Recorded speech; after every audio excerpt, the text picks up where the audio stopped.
السلام عليكم ورحمة الله تعالى وبركاته. في أجواء ملؤها الحماس والترقب، يعيش المنتخب المصري الملقب بالفراعنة على أمل كبير في التأهل إلى نهائيات كأس الأمم الإفريقية التي ستقام في المغرب بعد اجتياز التصفيات بنجاح. المدرب حسام حسن قائد الفريق المصري لم يخف قلقه وتوجسها من التطور الملحوظ الذي شهده المنتخب الموريتاني في الآونة الأخيرة. فقد أشار إلى أن هذا المنتخب أصبح يشكل خصما قويا لا يستهان به، حيث نجح في تحسين أدائه الجماعي وتكتيكاته الميدانية بشكل واضح.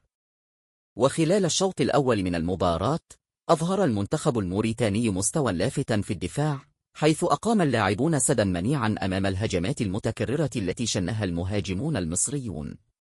كان الفريق الموريتاني يلعب بتنظيم كبير ووعي تكتيكي عال، ما جعل من الصعب على المنتخب المصري اختراق دفاعاته أو الوصول إلى مرماه. ولعل من أبرز ما ميز هذا الشوط الأول هو الانضباط الكبير الذي أبداه اللاعبون الموريتانيون، إذ تمكنوا من غلق المساحات بذكاء وإحباط محاولات الفراعنة المتكررة للتسجيل.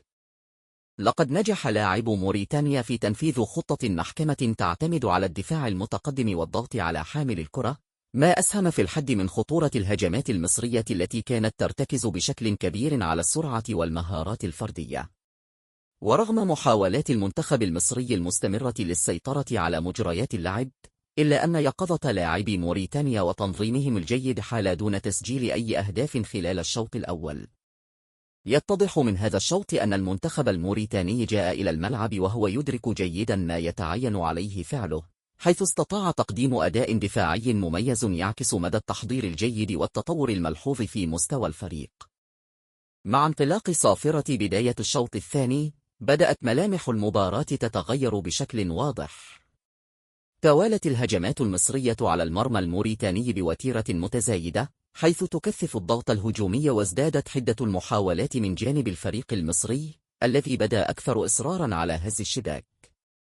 كان الفريق الموريتاني يقاتل بشجاعة للدفاع عن مرماه، حيث تمكن حارس المرمى من التصدي لعدة كرات خطيرة.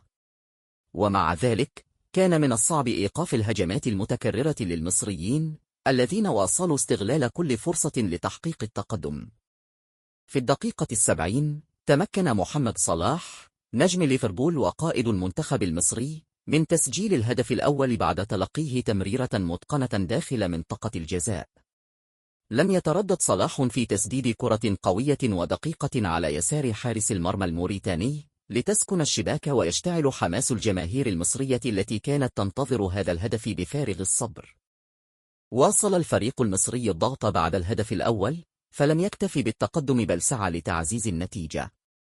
وفي الدقيقة 80 جاء الهدف الثاني بعد هجمة منظمة أخرى استغل فيها المصريون ثغرة في الدفاع الموريتاني. تم تنفيذ هجمة مرتدة سريعة انتهت بتمريرة دقيقة داخل المنطقة لتصل إلى المهاجم صلاح، الذي لم يتردد في إرسال الكرة إلى الشباك، مضيفا الهدف الثاني ومعززا تفوق فريقه.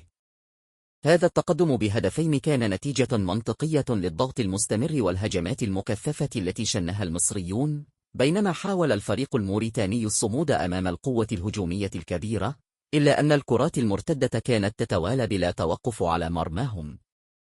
وفي النهاية، لا تنسى تفعيل الجرس والاشتراك ليصلك كل جديد.